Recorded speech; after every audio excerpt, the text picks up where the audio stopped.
안녕하십니까. 오늘도 우리 아이들에게 들려줄 이야기거리를 고민하는 아빠. 그래서 우리 아이들이 다양한 시각과 그리고 올바른 가치관을 만들어가길 바라는 평범한 아이들의 평범한 아빠 모래정과 함께하는 오아들의 강함입니다. 제가 이제 지난 시간부터 이제 서구의 근대 과학을 이끈 그런 이제 뛰어난 과학자들을 이제 소개하고 있는데요.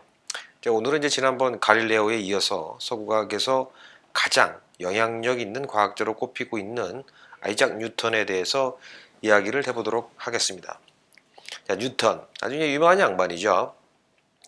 이제 뭐 고등학교 때 이제 문과를 선택해서 과학과는 좀 나름대로 담을 쌓으신 그런 분들이라고 해도 뉴턴의 이름만큼은 뭐 다들 아시리라고 생각이 됩니다.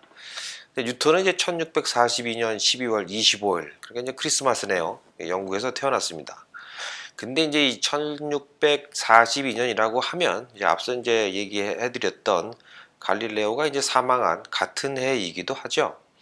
때문에 이제 서구과학을 이끈 이 두 명의 위인이 마치 이제 바톤 타치한 것처럼 이렇게 뭐 죽고 태어나고 이렇게 졌다 이런 말들을 많은 사람들이 이런 얘기를 사실은 하고는 있습니다. 근데 이제 사실은 여기에는 살짝 이제 꽁수가 들어가는데 그게 뭐냐면 이 날짜를 계산하는 방법에 따라서 여러 가지 이제 역법이 있다는 사실은 이제 다들 알고 계시죠. 뭐 음력이든 양력이든 이런 것처럼 그 양력만 하더라도 이건 이제 지구가 태양을 이제 한 바퀴 도는, 그러니까 이제 우리에게 1년이 이제 정확하게 딱 365일로 이제 깔끔하게 떨어지지 않기 때문에 우리가 뭐 윤년 뭐 이런 걸 하죠. 그러니까 이제 다시 말하면 하루 단위로 1년을 이제 계산을 하면 조금씩 이제 오차가 발생할 수밖에 없다는 거죠. 그래서 이제 뭐 윤년이다 뭐 이렇게 해서 이걸 끼우게 되는데, 현재 이제 우리가 사용하고 있는 이 달력은 1582년 그 교황 그레고리 13세가 개정한 그레고리력이라는 역법입니다. 이거 이제 4년마다 윤년을 집어넣고, 그리고 이제 100년마다는 또 윤년을 거기서 빼고, 그리고 다시 400년마다는 또 다시 윤년을 넣고 뭐 이런 방식입니다. 근데 이제 이 그레고리력이 지금은 이제 가장 정확한 방법이다라고 이제 인정을 해서 지금까지 이제 쓰여지고 있는데, 그런데 요 이전에 그레고리력 이전의 역법은 로마의 정치가였던 이제 시저가 만든 그 율리우스력이 이제 주로 사용되고 있었죠, 그때까지. 하지만 이제 이 율리우스력에서는 이제 무조건 4년마다 윤년을 이렇게 넣다 보니까 이게 점점 오차가 이제 누적이 되는 거죠. 그래서 결국 1582년 그레고리력을 적용을 하면서 그때까지 이렇게 누적되었던 이 오차를 한꺼번에 이제 조정을 하게 되는데, 이때 조정된 날짜가 한 12일 정도가 됩니다. 그러니까 율리우스력의 1월 1일은 그레고리력의 1월 12일이 그냥 돼버린 거죠. 그러면서 이제 계산을 해보면 갈릴레오가 사망한 날은 그레고리력 기준으로 해보면 1642년 1월 8일이 됩니다. 그리고 이제 뉴턴이 태어난 날은 율리우스력 기준으로 해서 1642년 12월 25일입니다. 이게 만약에 이 두 날짜를 모두 이제 동일한 역법을 적용을 하면 어떻게 적용을 해도 사실은 이제 해가 다른 해가 이게 되는 거죠. 결국 이제 갈릴레오가 죽은 해와 뉴턴이 태어난 해는 사실은 이제 어떤 역을 해도 같지는 않은 겁니다. 근데 이제 이 모두가 다 이제 말 만들기 좋아하는 많은 사람들이 겸하게 이제 갖다 붙인 건데, 그래도 뭐 거의 비슷하게 죽고 태어나고 했던 건 사실인 것 같습니다. 자, 어찌됐던 이 뉴턴의 집안은 대대로 이제 농부들의 이제 집이었는데, 이 뉴턴의 아버지는 사실은 뭐 글조차 읽을 줄 모르는, 이게 뭐 배우고 뭐 이런 거하고는 좀 거리가 있는 그런 집안이었다라고 볼 수 있을 것 같습니다. 하지만 이제 농사 짓는 기술은 뭐 상당히 뛰어났던지 이 뉴턴의 할아버지는 나름대로 꽤 이제 큰 땅을 소유하고 있는 그런 지주였는데, 그 부를 이제 이어받은 뉴턴의 아버지 역시 나름대로 이제 상당히 풍족한 생활을 누렸던 것 같습니다. 그리고 이제 뉴턴의 아버지는 뉴턴과 이제 이름이 똑같이 아이작이라는 이름을 썼는데, 그러니까 이제 뭐 뉴턴은 사실은 뭐 아이작 주니어 정도가 됐을 수도 있겠죠. 그래서 뭐 방금 말씀드린 것처럼 이 양반이 이제 글도 잘 읽질 못하고 약간 좀 살짝은 무식한 그런 양반이라고 볼 수 있을 것 같습니다. 그런데 이제 어떻게 이렇게 무식한 아버지 밑에서 뉴턴과 같은 천재가 자랄 수 있었을까? 이건 뭐 워드에서 제가 여러 번 이야기 드린 것처럼 사실은 이제 아이들의 이 성장에는 부모의 영향이 나름대로 이제 상당히 절대적인 그 영향 중에 하나죠. 그럼에도 불구하고 뉴턴 같은 케이스는 어찌 보면 좀 신기한 케이스가 될 수도 있다라고 생각할 수 있을 것 같네요. 근데 사실 이제 뉴턴의 아버지는 뉴턴이 이제 아직 어머니 뱃속에 있을 때 이제 세상을 떠나버리고 말았기 때문에 이제 다시 말하면 이제 유복자죠. 뉴턴이 유복자로 이제 태어나게 됩니다. 그리고 이제 남편을 잃은 이제 뉴턴의 어머니는 이 이제 부자지만 나이는 상당히 꽤 되는 그런 이제 목사랑 다시 이제 재혼을 하게 되는데 뭐 대충 계산을 해도 나이 차이가 20년 이상 난 것으로 이제 추측이 됩니다. 근데 이제 이 목사가 이 아이를 데려오는 것을 이제 워낙 이제 싫어하고 그러니까 이 뉴턴의 어머니는 뉴턴을 이제 시골에 이제 내비두게 되죠. 그러니까 이제 뭐 당시 한 3살 정도 되는 이 뉴턴은 이제 이것 때문에 평생 나름대로 정신적인 트라우마가 될 만한 그런 이제 상처를 받았다고도 볼 수 있을 것 같습니다. 그래서 이제 뉴턴은 그래서 이제 그 후에 이게 다른 사람을 대할 때 좀 불편하고 그리고 이제 이 때문인지 몰라도 평생 결혼도 안 하고 독신으로 사실은 살았습니다. 그래서 이제 몇몇 사람들은 뉴턴이 뭐 동성연애자일지도 모른다 뭐 이런 얘기까지도 하고 있기는 하죠. 이게 뭐 한 가지 일에 몰두를 하다 보면 뭐 주번자 이렇게 돌보지도 못하고 어찌 보면 이제 편집광적인 그런 측면도 이제 종종 보이고 그랬는데 예를 들어서 이제 책을 읽다가 이제 밥대를 이제 넘기고 이런 건 뭐 기본이고 뭐 빛을 관찰한답시고 이제 태양을 째려보고 있다거나 아니면 이제 뭐 송곳으로 뭐 누나를 찌른다거나 하는 이게 왜 그랬는지 모르겠는데 그런 행동까지 했다고 사실은 전해집니다. 그래서 이제 기본적으로는 좀 약간 사고 방식이 좀 사고가 정상적이다라고 보기는 조금 힘든 뭐 그런 인물이라고 생각할 수도 있을 것 같습니다. 그리고 이제 뉴턴은 이제 나름대로 이제 꽁하고 내성적인 그런 성격을 좀 가지고 있었던 것 같습니다. 그래서 이제 자신의 이 주장을 이제 강력하게 주장한다거나 뭐 이렇게 논쟁을 벌이거나 뭐 이런 거 이제 되게 싫어했던 거죠. 그래서 이제 이러한 뉴턴의 그 성격 때문에 뉴턴은 이제 자신의 그 어떤 연구 성과를 발표하는 것조차도 자꾸 미루고 뭐 이랬다고 하는데 뭐 뒤에서 이제 다시 제가 언급을 하겠지만 이 캠브리지 대학에서 이제 빛이 입자라는 이론을 이제 발표를 했다가 당시 이제 빛의 파동서를 지지했던 그 로버트 훅이라는 사람과 이제 치열한 논쟁을 벌이고 난 후에 이런 경향은 이제 점점 더 심해졌던 것 같습니다. 그래서 이제 이 때문에 이제 물리학 역사상 가장 뛰어난 책 중 하나로 꼽히는 그 뉴턴의 그 대표적인 저서 프린키피아 역시 발표가 이제 늦어져 가지고 거의 뭐 20년이나 늦게 결국은 이제 출판을 하게 되는 그런 상황까지도 가게 되죠. 이 얘기는 이제 제가 조금 있다가 다시 하도록 하겠습니다. 어쨌든 그 당시 뉴턴의 조부모는 뭐 자상했다기보다는 뭐 어찌 보면 이제 뭐 엄격한 편이었기 때문에 결국 이제 뉴턴은 마치 이제 약간의 그 자폐아처럼 어떤 그 자신만의 세계에 갇혀서 친구들 이제 별로 없이 외톨이로 이제 자라게 되죠. 성장을 하게 되죠. 그렇지만 이렇게 이제 할아버지 할머니 밑에서 자란 것 중에 이제 그 나름 좀 긍정적이라고 볼 수 있는 것이 뉴턴이 이제 학교를 다닐 수 있었다는 사실이죠. 만약에 이제 뉴턴의 아버지가 살아 있었다고 하면 당연히 이제 뉴턴은 어려서부터 농부로 이제 자라났을 확률이 좀 높고 그리고 이게 위대한 과학자로 성장하기에는 오히려 이제 그런 환경이 안 좋았을 수 있을 것 같습니다. 근데 이제 하지만 이제 어린 뉴턴을 보살피기 힘들었던 뉴턴의 이제 할아버지 할머니는 뉴턴을 이제 학교로 보내버리죠. 그래서 이제 그 덕분에 뉴턴은 이제 어려서부터 학문을 그렇게 접할 수 있는 그런 이제 환경적인 요소가 오히려 좀 괜찮았을 것 같기도 합니다. 거기에 이제 운 좋게 이제 늙은 남편을 좀 일찍 보내고 아까 그 재취를 갔던 어머니가 늙은 남편을 이제 일찍 보내고 재산을 이제 한몫 빡 챙겨서 다시 이제 돌아오게 됩니다. 그러면서 이제 죽은 남편의 서재에 꽂혀 있던 수백 권의 책을 이제 가지고 오게 되죠. 그러니까 이제 뉴턴 입장에서 보면 친구도 없고 뭐 농장도 넓은데 그리고 이제 외톨이처럼 이렇게 지내는 성격인데 그 당시가 뭐 요새 애들처럼 뭐 게임을 할 게 있겠습니까? 뭐가 있겠습니까? 그냥 할 일 없는 농장에서 뭐 대충 생각을만 해봐도 집에서 이제 책만 그러니까 그들입다 파는 뭐 이렇게 그 시간을 보냈을 거라고 충분히 추측을 할 수가 있을 것 같습니다. 이건 뭐 개인적인 생각이긴 하지만 어려서부터 이런 그런 이 독서량 엄청난 이런 독서량이 결국은 이제 뉴턴이 후일 그 이룩하게 되는 그런 어떤 직접 산물의 어떤 원동력이 되지 않았을까 하고 이제 생각을 해봅니다. 그리고 이제 어머니랑 다시 살게 된 이 뉴턴은 12살 때 그 그랜텀이라는 동네에 있는 이제 중학교에 진학을 하게 되는데 이 학교에서 이제 라틴어를 배우게 됩니다. 근데 이 사실은 이제 사실은 어찌 보면 이제 굉장히 중요한 의미가 있는데 뉴턴이 수많은 연구를 진행했던 대학이 바로 이제 캠브리지 대학이죠.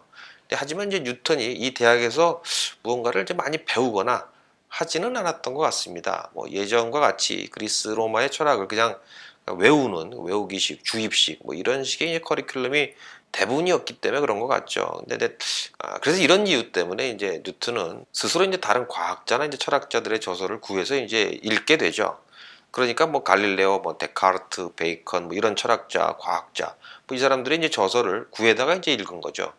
근데 이제 그런 위인들이 다 영국인도 아니고 뭐 아시다시피 뭐 이태리, 뭐 프랑스 뭐 이런 쪽에 이제 사람들이 많죠. 독일. 뉴턴이 이제 외국어를 잘해서 그런 책들을 잘 읽었느냐? 뭐 하면 또 그건 또 아니고 당시 이제 유럽은 자국어 외에도 이 라틴어가 이제 공용어로 사용되고 있었던 거죠.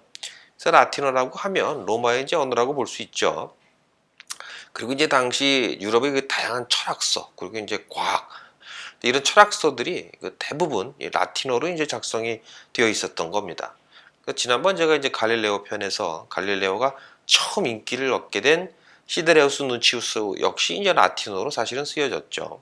그리고 이제 그 뒤에 쓴 게 뭐 두 우주 세계관에 대한 뭐 대화 뭐 이거 같은 경우도 사실은 이제 라틴어가 아닌 뭐 이태리어로 작성은 됐긴 했지만 이런 책들도 이제 그 당시에 바로 라틴어 번역본이 이제 돌았기 때문에 당시 이제 유럽에서 라틴어만 알고 있으면 어지간한 뭐 인문 철학 책들은 수월하게 이제 접하고 이제 읽을 수 있었던 겁니다. 그래서 나중에 이제 또 제가 또 언급을 하겠지만 뉴턴 또한 이 책을 쓸 때 대부분 이제 라틴어로 작성을 하죠. 뭐 이런 사실들을 보면 우리 아이들이 왜 이게 영어를 공부해야 하는지 그리고 또 왜 책을 이렇게 좀 많이 좀 읽어야 하는지에 대해서 뭐 그런 그 이유 하나를 찾을 수도 있을 것 같습니다. 뉴턴은 어찌됐든 뉴턴이 이제 18살이 되면서 그 캠브리지에 있는 그 트리니티 칼리지에 이제 입학을 하게 됩니다. 18살이라고 하니까 좀 일찍 들어간 게 아닌가 라고 하실 수도 있는데 당시 뭐 영국에서는 한 15살 정도 되면 대학을 가는 경우도 많이 좀 흔했다고 하니까 오히려 뭐 좀 늦었다고 볼 수 있는 게 좀 맞을 것 같습니다. 어쨌거나 이제 사실 뭐 이렇게 대학 진학이 늦었던 것은 뉴턴의 어머니는 사실 이제 원래 뉴턴이 아버지처럼 이제 농부가 되기를 바랬기 때문이죠. 그래서 이제 농사를 가르치려고 이제 학교를 그만두게 한 건데, 근데 이제 워낙에 뭐 몸 움직이는 거 별로 좋아하지 않고 책 보는 거 이제 더 좋아했고, 그리고 뭐 아니 뭐 좋아하는 수준을 넘어서 멋지게 책을 읽으면 뭐 다른 거 이제 다 잊어먹고 거기에 이제 몰입하는 그런 뉴턴이다 보니까 농사일이 뭐 당연히 잘 될 리가 없겠죠. 그래서 뭐 소 몰러 가서 책 보다가 소 잃어버리고 뭐 이랬다는 얘기도 있습니다. 결국 이제 뉴턴을 이제 농부로 만들겠다는 생각을 이제 완전히 좀 포기한 어머니가 이제 결국 이제 뉴턴을 대학에 보내게 되는데 뭐 그렇게 뭐 지원은 뭐 안 해줬다고 나와 있습니다. 뭐 겨우 이제 먹고 살 만큼 뭐 이렇게 했던 거죠. 그러니까 당시 이제 이름 좀 있는 집안에서는 이제 대학에 애들이 이제 대학을 가면 뭐 하인 하나 둘은 이렇게 뭐 거의 기본으로 딸려 보내는 뭐 이런 게 보통이었는데 뉴턴은 뭐 하인은 뭐 둘째치고 자기가 이제 뭐 아르바이트로 하인 일을 해서 학비를 충당해야 할 정도로 뭐 그 정도의 지원밖에 못 받았다고 합니다. 이건 뭐 세상을 거의 뭐 뒤흔들 만한 이런 천재이긴 하지만 뭐 이런 사람들도 누구나 이제 인생에 약간 그 시련의 그런 시기가 다들 있는 것 같긴 합니다. 어쨌든 요즘으로 치면 그러니까 뭐 야간 알바 뛰면서 낮에는 이제 공부하고 뭐 이런 대학생 뭐 같은 거 정도라고 이제 보면 될 것 같네요. 게다가 이제 뉴턴이 제가 앞에서도 언급했듯이 이렇게 별로 이렇게 사교적인 성격도 아니었고 그러니까 이제 뭐 대학생활 자체가 뭐 그다지 뭐 즐겁고 이렇지는 않았던 것으로 이제 추측이 됩니다. 그러니까 어쨌든 간에 이렇게 이제 어렵게 대학에 진학한 뉴턴은 수학이라는 학문에 이제 푹 빠지게 되죠. 그래서 이제 그리스부터 당대에 이르는 그 다양한 그런 이제 여러 가지 이제 수학책들을 섭렵을 하고 그리고 이제 자신만의 수학 이론을 만드는 그런 수준까지 이제 올라가게 됩니다. 근데 우리가 보통 이제 위대한 과학자로 알고 있는 뉴턴은 사실 이제 수학이라는 학문에서 더 뛰어난 능력을 보였다고 보여집니다. 뉴턴이 확립한 이 고전 물리 역시 사실은 이제 뉴턴의 뛰어난 수학적 능력이 없었다면 사실은 불가능했을 겁니다. 이제 수학에서 그 뉴턴의 뛰어남을 보여주는 그 한 가지 일화가 있는데요. 이제 당시 이제 유럽에서 지식인들 사이에서 이제 어려운 수학 문제를 내고 뭐 풀어보고 뭐 좀 수수께끼 같은 거죠. 근데 이제 그걸 수학 문제로 이걸 이렇게 경쟁하는 것이 이제 그 당시의 유행이었는데, 당시 그 요한 베르누이라는 이제 귀족이 문제를 하나 냅니다. 이 문제가 뭐냐면, 이 서로 이제 높이가 다른 두 지점에 있을 때 높은 곳에서 낮은 쪽으로 물체를 가장 빠르게 굴러 떨어지게 하는 선은 무엇인가 하는 겁니다. 이거 문제도 조금 어렵죠. 이해하기 쉽게 얘기하면, 이제 공이 굴러가는 경사면을 어떻게 만들어야 가장 이게 빨리 공이 굴러 내려가느냐, 이렇게 생각하면 될 것 같습니다. 어찌됐든 이 좌우지간 이 문제의 답은 그 사이클로이드라는 이제 곡선인데요. 이게 뭐 한국말로는 이제 최단 강화선 뭐 이렇게라고도 이제 불리는 그런 어떤 곡선이 바로 이제 정답입니다. 근데 이제 이 사이클로이드라고 하면, 그 예를 들어서 이제 바퀴를 굴릴 때 바퀴에 점을 하나 찍어서 그 바퀴에 그 점이 그리는 그 궤적을 이제 사실은 의미를 합니다. 그러니까 뭐 대충 점이 이렇게 갔다가 뭐 이렇게 이런 식이 되겠죠.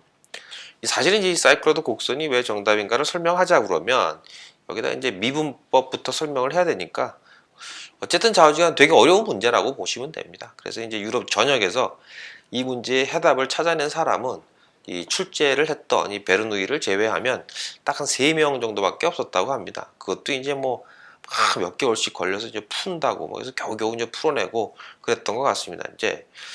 근데 이제 뉴턴은 이게 좀 천재지 않습니까? 그래서 이제 당시 뉴턴이 그 영국의 그 조폐국의 국장직을 이제 수행하고 있었는데, 나는 이제 업무 시간에는 이제 바빴겠죠. 그러다가 이 문제가 담긴 이제 편지를 이제 받게 됩니다. 그래서 뉴턴은 업무가 다 끝난 저녁 시간에 이렇게 쓱 보고 풀기 시작해서 몇 시간 만에 이 답을 그대로 이제 내버립니다. 그것이 이제 뉴턴이 미분에 대한 개념을 이미 이제 알고 있었기 때문이기도 했지만, 기본적으로 이 수학적인 재능이 아주 이제 뛰어난 사람이라는 걸 엿볼 수가 있죠. 어쨌든 뉴턴은 이제 자신의 이런 그 수학적 능력을 최대한 활용을 해서 다양한 그런 물리학의 이론들을 수학으로 이제 풀어내게 되는데, 뉴턴의 그 대표적인 업적이라고 불리우는 그 수많은 이론들은 사실은 뭐 이렇게 대부분 뉴턴이 이제 캠브리지 대학에서 젊은 수학 교수로 있었던 그 5년간, 그러니까 나이로 보면 이제 뉴턴이 21살 때부터 26살 때까지 그 기간 동안 이제 주로 이루어졌습니다. 대충 연도로 따지면 1663년부터 한 5년간 정도라고 이제 볼 수가 있죠. 근데 이제 이 시기에 한 중간 정도 되는 시기에 유럽에는 이제 패스트가 이제 유행을 해가지고, 이 패스트 때문에 대학이 이제 휴교를 했는데, 이때 이제 뉴턴이 고향으로 들어가서 또 이제 뭐 한참 연구를 하게 됩니다. 근데 바로 이 시기가 뉴턴에서 다시 말하면 뉴턴이 고향에서 연구를 했던 그 1666년, 이 해를 뉴턴의 놀라운 해라고 이제 부르곤 합니다. 바로 이때 미분법과 적분법을 이제 만들어내고, 그리고 이제 만류 인력의 법칙과 그리고 이제 운동 법칙, 그 결국 이제 이후 뉴턴의 그 주요 업적이 바탕이 되게 하는 핵심 아이디어들을 대부분 이제 요 해에 그 만들어내게 되죠. 보통 뉴턴의 사과라고 부르는 그 뉴턴이 이제 만류 인력의 법칙을 떠올린 계기가 된 그 사과에 대한 일화가 있지 않습니까? 이제 아마도 이 일화 역시 요 시기에 일어났을 거라고 이제 많이들 이야기를 하죠. 하지만 사과가 이렇게 딱 떨어지는 걸 보고 이 만류 인력을 발견했다 라고까지 말하는 것은 살짝 좀 오버한 소설이라고 봐야 할 것 같기도 합니다. 이게 왜냐하면 뉴턴은 이제 이미 그 전부터 갈릴레오와 이제 케플러의 저서들을 이제 읽고 어떤 그 행성의 운동에 대해서 이미 연구를 하고 있었고, 이를 이제 통합해 가지고 수학적으로 풀어내기 위해서 많은 시간을 이제 들이고 있었죠. 그러니까 이제 사과는 중력 이론을 연구하는 일종의 계기 정도였다. 실제로는 이제 만류 인력과 운동 법칙은 그야말로 이제 오랜 시간 동안 자기가 연구하고 사색하고 이렇게 해서 이제 정립이 된 이론이라고 보는 게 더 맞지. 이게 뭐 사과 하나 뚝 떨어져서 그거를 발견, 이거는 좀 아닌 것 같습니다. 어쨌든 이렇게 농장에서 이제 뉴턴의 놀라운 해를 보낸 이 뉴턴은 대학으로 이제 돌아와서 계속해서 이제 수학 교수를 이제 하게 되죠. 그러면서 이때 케임브리지 대학에서 가장 뛰어난 수학 교수라는 그런 이제 명예직인 그 루카시안 교수의 자리에까지도 오르게 되죠. 이때 뉴턴은 이제 빛이 입자로 이루어져 있으며 또 이 빛은 여러 가지 색이 혼합되어 있다는 이론을 이제 발표를 하게 됩니다. 하지만 이제 이 이론은 그 전까지 그 빛은 파동이라고 이제 주장을 했던 이 로버트 후크라는 과학자의 반대에 부딪히게서 논쟁을 이제 하게 되죠.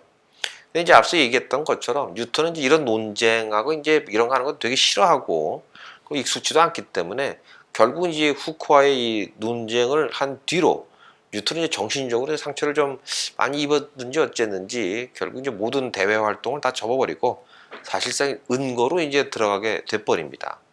그러면 여기서 뉴턴을 이제 응거하게끔 만든 이 범인이라고 해야 되나? 좌우지간 이 로버트 후크라는 양반에 대해서 한번 살짝 언급을 해보도록 하죠.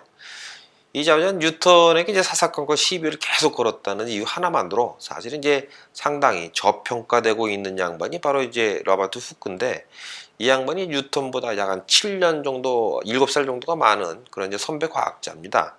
나름대로 이제 과학자로서의 능력도 굉장히 이제 뛰어난 양반이긴 하죠.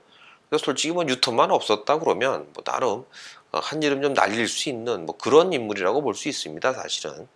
그래서 이제 후크는 갈릴레오부터 이어져 온 그런 그 실험을 기반으로 하는 과학을 이제 되게 지지를 했고, 그래서 이를 위해서 사실은 뭐 이제 정밀한 이제 실험 도구 같은 것들을 이제 다수 개발을 했던 그런 분입니다.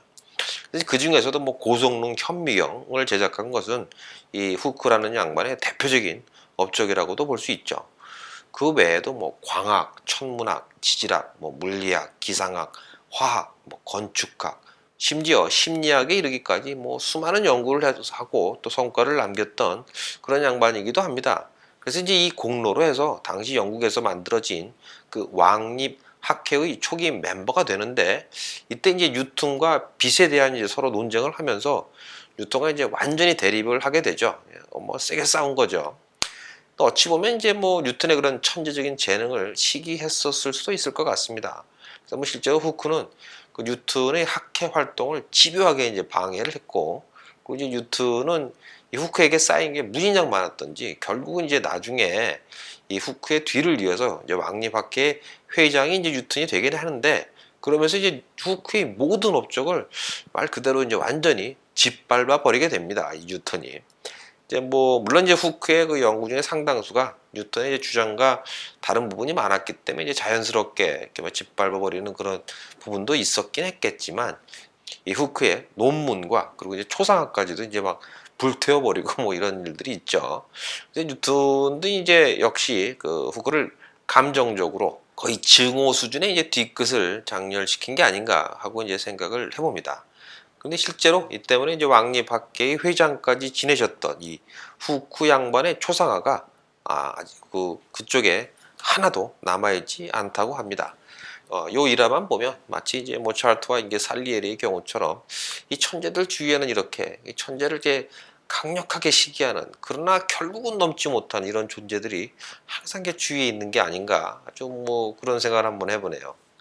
그래서 이제 후크와 그리고 이제 뉴턴은 이 만류인력 이론에 대해서도 이제 서로 이제 충돌을 하게 되는데, 이때 이제 비록 수학적으로 이제 조리 있게 풀어내지 못했지만 이 후크는 이제 중력의 어떤 중력의 존재와 그리고 이제 중력의 힘이 거리의 제곱에 반비례한다는 아이디어를 이제 딱 캐치를 하고 이를 뉴턴보다 살짝 먼저 이제 발표를 했습니다.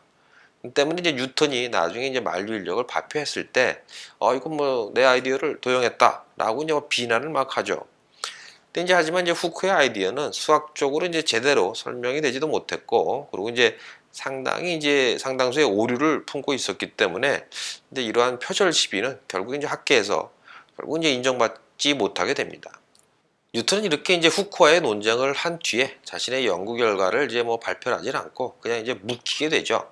그래서 이 때문에 이제 독일의 수학자 라이프니츠와 미분적분을 누가 먼저 발명했는가를 놓고 나중에 이제 시비가 발생하게 됩니다. 뉴턴의 그 다른 연구들을 보면 미적분의 개념을 이미 알고 있었던 것은 이제 확실한 것 같은데, 그걸 정리해서 발표한 사람은 사실은 라이프니츠가 먼저였던 거죠. 게다가 이제 이 둘이 서로 이제 독일하고 이제 영국학계에 뭐 대표하는 인물이었기 때문에 나중에는 이제 국가 간의 자존심 싸움 뭐 이렇게까지 번지게 됩니다. 뭐 사실 지금은 이 미적분의 개념을 활용해서 이제 물리적인 현상들을 설명한 것은 뉴턴이었고, 그리고 이제 미적분 자체를 수학적으로 정리한 것은 라이프니츠였다라고 이제 인정들을 하고 있죠. 그러다 보니까 이제 현대에 이르러서는 보통 이제 미적분의 기술 방식이라든가 뭐 기호 같은 것들은 이제 다 라이프니츠의 것을 사용하고 있죠. 하지만 이제 영국은 뭐 앞서 말씀드린 것처럼 국가 간의 뭐 자존심 뭐 이런 것 때문에 이 라이프니츠의 방법을 다른 나라보다 훨씬 이제 좀 늦게 받아들이면서 그래서 이제 그 때문인지 몰라도 수학 분야에 있어서는 유럽 대륙에 비해서 살짝 영국이 이제 뒤처지기도 합니다. 아무튼간에 이제 시기적으로 그렇게 그 라버트 후크와 싸우고 뭐 이렇게 해서 이제 은거를 이제 들어간 이 뉴턴은 이 점성술과 이 연금술 같은 거에 이제 거의 빠지게 되는데 이대로 이제 쭉 묻혔다 그러면 뭐 어찌 보면 자칫 이 뛰어난 이런 이 물리학자로서의 뉴턴은 사실 이제 존재하지 않을 수도 있었을 것 같습니다.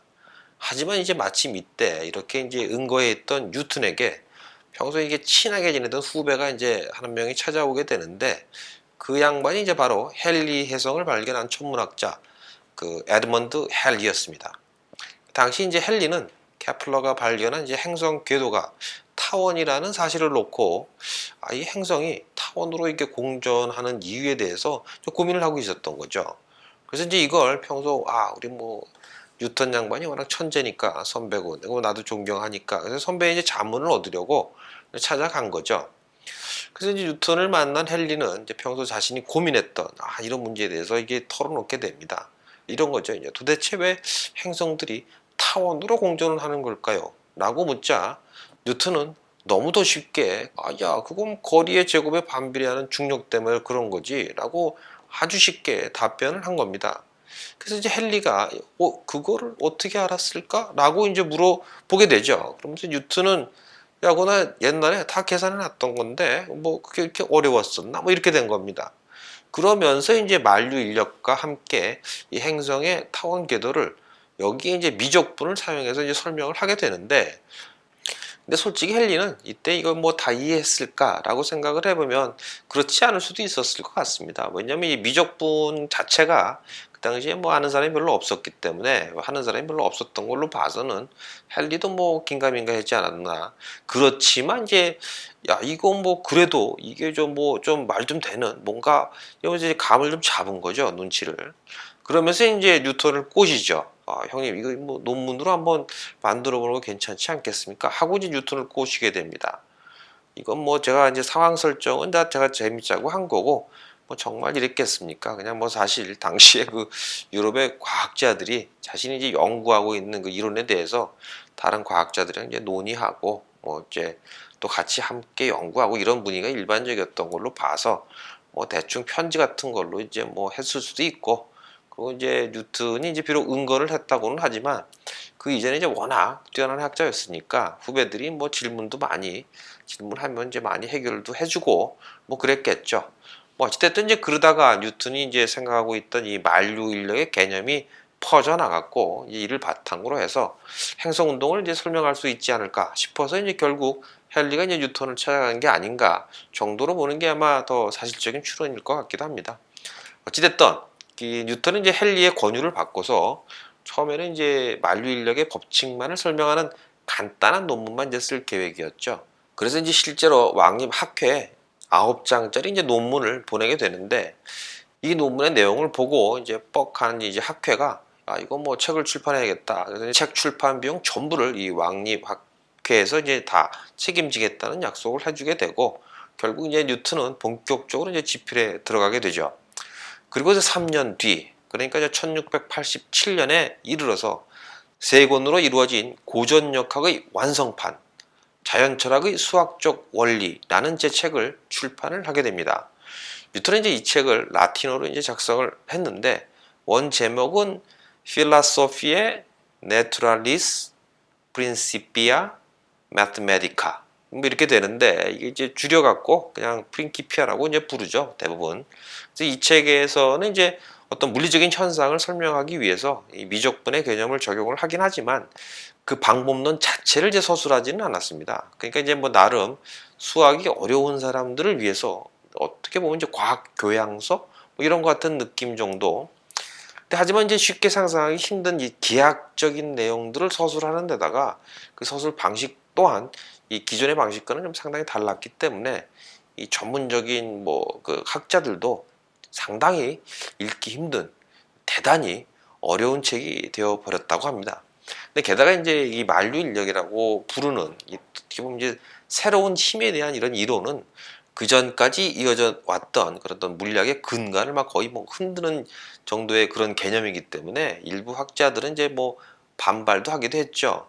하지만 이제 난이도가 이렇게 난이도가 높은 내용과 일부의 반발에도 불구하고 이 책은 이제 학계 주류 이론으로 받아들여지게 되는데 이후에 이 프린키피아는 이론 물리학이 이제 바이블이 되고 그리고 이제 물리역학의 근간을 이제 이루게 되죠. 그 현대 이론에서는 이제 아인슈타인의 상대성 이론이 나오고 그리고 뭐 양자역학 뭐 이런 거 이제 나오면서 이 뉴턴의 역학을 이제 고전역학이라고 이제 부르게 되었는데 이게 뭐 살짝 용어에서는 약간 뭐 고전 이러니까 이제 고리타분한 뭐 어찌 보면 이제 구시대적인 뭐 이런 느낌이 좀 나긴 하죠. 근데 사실 뭐 하지만 이 뉴턴의 이 고전역학은 여전히 우리 일상생활에서의 어떤 물리 현상을 완벽하게 이제 설명을 하고 있고 그리고 이제 지금도 많은 분야에서 그대로 적용되는 그런 이론이라고 평가받고 있습니다. 그리고 이제 상대성 이론이나 이런 이제 양자역학 같은 것은 정말 뭐 우주의 비밀이나 뭐 원자의 뭐 신비 뭐 이런 거 연구할 때는 이제 쓰는 거고 사실 뭐 일상생활은 여전히 이 뉴턴이 정립한 이 역학 세계로 거의 다 이 커버가 된다는 이야기죠. 근데 다시 말하면 우리는 여전히 이 뉴턴이 찾아낸 이 물리학의 법칙에 상당 부분 의존하고 살고 있다고 해도 과언이 아닐 것 같습니다. 자, 뉴턴은 이제 프린키피아에서 고전역학의 근간을 이루는 운동의 3법칙화 그리고 이제 만류인력에 대해서 설명을 하는데 이게 뭐 잘 모르시는 분들은 이 만류인력이 이제 운동의 이 세 법칙 중에 하나가 아닐까라고 이제 혼동하시는 분들도 가끔 있는데 그건 아니고 참고 삼아 이제 제가 이 운동의 3법칙을 이제 말씀을 드리면 첫 번째가 이제 관성의 법칙이죠. 다들 알고 있는 것처럼. 그리고 두 번째가 가속도의 법칙. 그리고 이제 세 번째가 작용 반작용의 법칙. 이거 뭐 중고등학교 때 배운 거죠. 그리고 이제 이 세 가지의 법칙을 지구 위의 물체나 하늘 위에 떠 있는 달에 적용을 하게 되면 자연스럽게 이게 이제 만류 인력의 존재와 그 힘이 작용되는 방식이 결국 이제 도출이 되는 거죠.